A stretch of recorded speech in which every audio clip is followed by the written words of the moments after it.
Once we have the initial results of this testing back, we're going to sit down with the couple.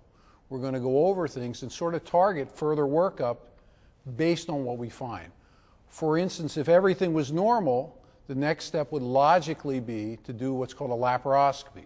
It's a surgical procedure where we put the woman to sleep, make a small incision in the belly button or just below it, allow us to introduce a telescope, put gas inside the abdominal cavity so we can see, and then lower down on the abdominal wall, have 2 more ports so we can introduce instrumentation so we can look at the tubes, the ovaries, the uterus, the lining surfaces to see if there's any other reasons that might cause infertility, for instance, scar tissue or endometriosis. And we can treat them at the same time because treatment is dependent upon correcting factors.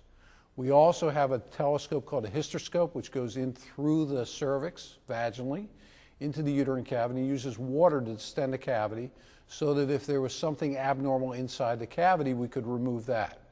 So this gives us, sort of points us in the right direction. And depending upon what we find, we're going to tailor that workup to that couple because everybody's an individual and we don't work on a group plan.